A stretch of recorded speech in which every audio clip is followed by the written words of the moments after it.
मैं आचार्य नंदिता शास्त्री, पाणिनि कन्या महाविद्यालय वाराणसी। मैंने YouTube में एक वीडियो देखा है जिसमें श्री स्वामी राघवाचार्य जी महाराज ने, जो कि श्री राम कथा कर रहे थे, उस श्री राम कथा में उन्होंने स्त्रियों पर ये प्रतिबंध कहा है कि स्त्रियों को गायत्री मंत्र जपने का अधिकार नहीं है, क्योंकि स्त्रियों का उपनयन नहीं होता है। ये शास्त्र विरुद्ध है और शास्त्रों के इन विधि निषेधों का पालन करते हुए जो कार्य होता है वही फलदायी होता है। और यदि स्त्रियां गायत्री मंत्र का जप करेंगी तो उसका फल इस विपरीत हो सकता है। मैं अपने स्वामी राघवाचार्य जी से ये कहना चाहती हूँ कि जिस राम कथा और श्री वाल्मीकि रामायण के श्लोकों को आप उद्धृत कर रहे हैं, उन श्लोकों में ये बात स्पष्ट रूप से वहाँ पर वर्णन आता है माता कौशल्या का, जिसमें कहा गया है, सा क्षौम वसना हृष्टा नित्यम व्रतपरायणा अग्नि जुहोति स्म तदा मंत्रवत कृतमंगला। यानी मंत्रोच्चारण करती हुई माता कौशल्या यज्ञ कर रही थी। इसी प्रकार सीता माता का वर्णन आता है, जब लंका में हनुमान जी उनको ढूंढते हुए पहुंचते हैं तो वे कहते हैं कि संध्या काल मनाह श्यामा ध्रुवम यश्यति जानकी नदीम चेमाम शिवजनाम संध्यार्थे वर वर्णिनी। कि संध्या काल का ये समय है और उस मनवाली हमारी माता सीता संध्या के लिए उत्तम स्थान का चयन करती हुई इस शिवजला नदी के पास अवश्य आएंगी। इस प्रकार के अनेक स्त्री पात्र हैं जहाँ पर उनका वर्णन आता है कि वे संध्योपासना कर रही थी, मंत्रोच्चारण कर रही थी, हवन कर रही थी। मैं पूछना चाहती हूँ कि क्या संध्या बिना गायत्री मंत्र के जप किए हुए पूरी हो सकती है? नहीं हो सकती है। बात कि कन्याओं का उपनयन संस्कार नहीं हो सकता है, इस विषय में मैं हारित स्मृति का वचन उद्धृत करना चाहती हूँ।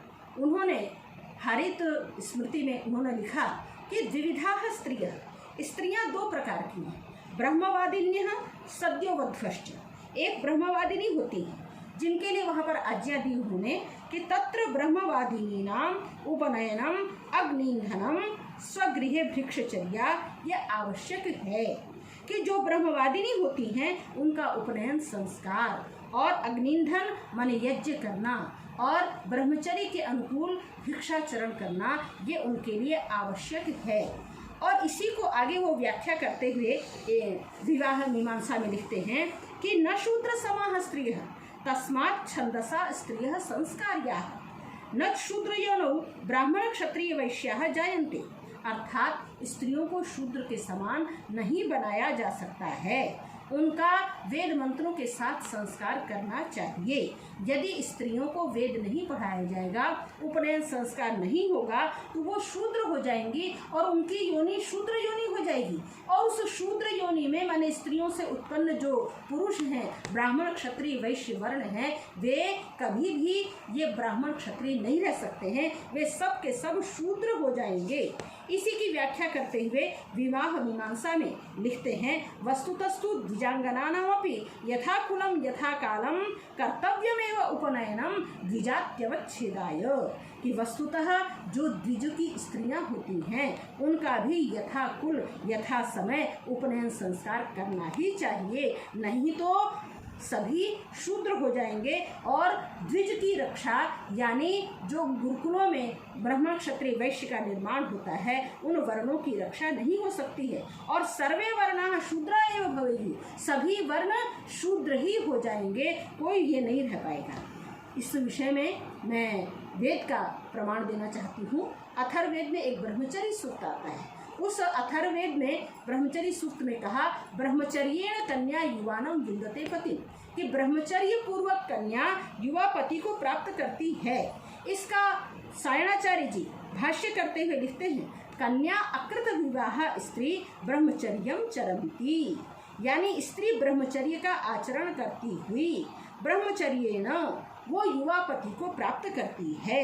और वहीं पर उसी प्रकरण में ब्रह्मचर्य शब्द की व्याख्या करते हुए सायणाचार्य लिखते हैं कि ब्रह्मचर्य क्या होता है। कहते हैं ब्रह्म वेद तदध्ययनार्थम आचर्यम आचरणीयम कर्म, यानी ब्रह्म कहते हैं वेद और उसके अध्ययन के लिए जो आचरणीय कर्म हैं, उपनयन आदि संस्कार और वेदारंभ संस्कार, ये सबके लिए आवश्यक हैं और नारी के लिए भी आवश्यक हैं, क्योंकि वो ब्रह्मचर्य का पालन करती हुई भी वो पति को प्राप्त करती है। इन स्पष्ट प्रमाणों के रहते हुए ये इस प्रकार की बातें करना, राघवाचार्य जी ने जो कहा कि शास्त्र इसमें प्रमाण है, कौन सा शास्त्र प्रमाण है? जिस वाल्मीकि को आप वेदावतार बता रहे हैं, उस वाल्मीकि रामायण में ही स्पष्ट रूप से मैंने आपको उदाहरण प्रस्तुत किया। और इसी प्रकार से वेद के अनेक मंत्र हैं जिनमें स्त्रियों को यज्ञीय कहा गया है कि बरही सीदन तो यज्ञिया, ये नारियां इस बरही यज्ञशाला में आकर के बैठें और ये इमाह, ये नारियां जो हैं यज्ञम अवतु, इस यज्ञ की रक्षा करें। और जो पंच महायज्ञ हैं जिसमें पितृयज्ञ हैं, अतिथि यज्ञ है, बलवेश्वर देव यज्ञ हैं, क्या इन यज्ञों को पुरुष करेंगे? तो यज्ञ करने का, और यज्ञ बिना उपनयन के यज्ञोपवीत संस्कार के नहीं होता है, ये जो शब्द बता रहा है। इसलिए मैं इन स्वामी जी को ये शास्त्रार्थ का खुला चैलेंज देना चाहती हूँ कि वे सामने आकर के शास्त्रार्थ करें। कैसे उन्होंने इस तरह की बात, नारियों के लिए उनका उपनयन संस्कार नहीं होता है और वे गायत्री मंत्र का जप नहीं कर सकती है, इस बात को उन्होंने कहा है। इस बात का मैं प्रतिवाद करती हूँ और उनको ललकारती हूँ शास्त्रार्थ के लिए।